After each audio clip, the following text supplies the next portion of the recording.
guys, and welcome to Sauti Briefs, where we discuss current conservation topics in Kenya and Africa. My name is Natasha Nyangara, and before we proceed with today's episode, I would like to thank everyone who's already subscribed to our YouTube channel. And for those of you who haven't, be sure to subscribe and follow us on all our social media pages at Uvumbuzi Africa on Facebook, Instagram, and Twitter, so you're up to date with all our latest content. Without further ado, let's do this. Let's discuss the rising sea levels and what threat that poses to African heritage. Climate change is a real and present threat to heritage across the world. However, heritage has been undervalued in climate policy and sustainable development circles, despite its critical contribution to the long-term viability of communities, ecosystems, and biodiversity. Heritage has been described as the fingerprint of generations and falls into two categories: natural heritage, that includes everything in the biological realm, including flora, fauna, and geological formations, and cultural heritage, which is the legacy inherited from our forefathers. Heritage conservation is a long-term investment that has numerous socio-economic benefits. Many heritage precincts are focal points for important community events, inspiring a sense of identity and promoting cultural tourism. For heritage conservation to be effective, stakeholders rely on available scientific data to map out appropriate solutions. However, measurable evidence on the future impacts of climate change on African heritage has been scant, with only a few studies on the effects of sea level rise on North African cultural heritage sites. In response to this gap, a collaboration between UNESCO and two other international organizations was prompted, aimed at strengthening synergies between culture and climate science in the common fight against climate change. During their inaugural meeting that was held from the 6th to the 10th of December 2021, the attending experts were commissioned to accurately map the physical extent of African heritage sites and estimate just how exposed these sites are to sea level rise and coastal erosion in the future.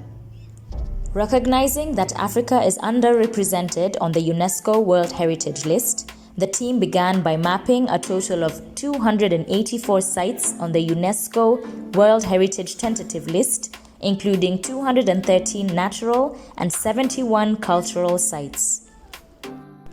The initial results of this study, which becomes due in July this year, shows that 20% of the newly mapped sites are currently at risk from rising sea levels. It is estimated that by 2050, this number is likely to triple in a scenario that climate scientists have named RCP 4.5. The iconic ruins of Tipasa in Algeria, which benefits local businesses that rely on tourism generated by the site, is among the most exposed cultural sites. Regardless of carbon mitigation strategies, some countries will see all of their coastal heritage exposed to extreme sea levels by the end of the century. Heritage sites compete for funding in less developed countries, with clean water, education, and energy-based development projects taking priority. Climate change mitigation can reduce the number of highly exposed heritage sites by 25% if greenhouse gas emissions are reduced from a high to a moderate path by 2050. Unprecedented investments are required to monitor the vulnerability of these sites and collaborate with local communities to mobilize adaptation response strategies. Uvumbuzi Africa continues to raise awareness on the effects of climate change and shed the spotlight on efforts aimed at mitigating them.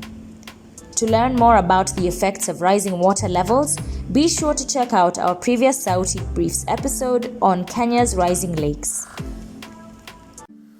On our second story today, we highlight the Benjamin Mkapa Wildlife Photography Awards 2022.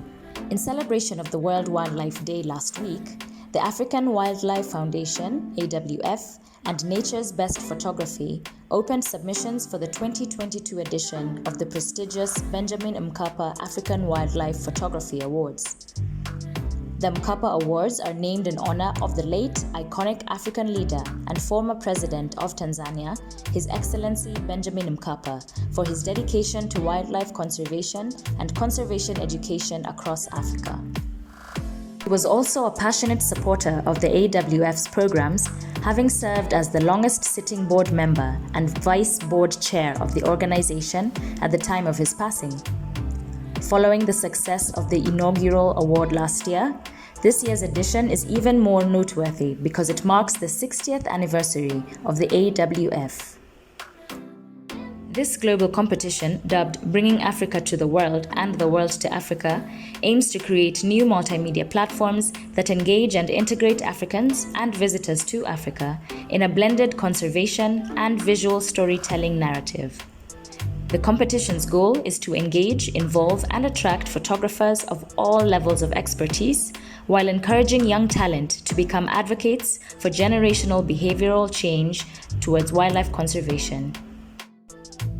This is in line with AWF's mission to ensure wildlife and wildlands thrive in a modern Africa, and Nature's Best mission to celebrate the natural world through the art of photography and visual storytelling.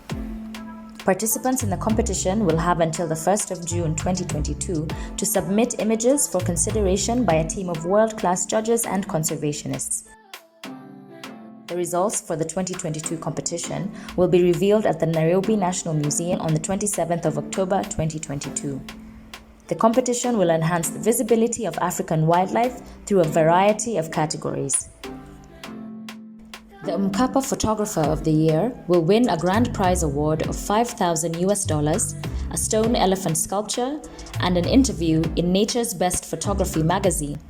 All winning images and videos will be displayed at the Nairobi National Museum in Kenya and other venues across Africa and the USA. Uvumbuzi Africa continues to promote the fusion of arts, music, visual storytelling, and photography for conservation awareness and advocacy. Our Sauti Conservation web series is one of the tools that we use to realize this goal by visually capturing and storytelling Africa's rich biodiversity and citizen-driven initiatives. We encourage you all to submit your pieces for consideration for this award and share this video to your friends and family who you believe would love the opportunity to give it their best shot. If you would like more information on the award and how to participate, please check out the link in the description and find the relevant information contacts in the description as well. Well, I hope you enjoyed today's episode. If you have any questions about the topics discussed, feel free to engage with us in the comment section or simply send us a direct message on any of our social media platforms, Facebook, Instagram, and Twitter. From me, it's Asante. Until next time.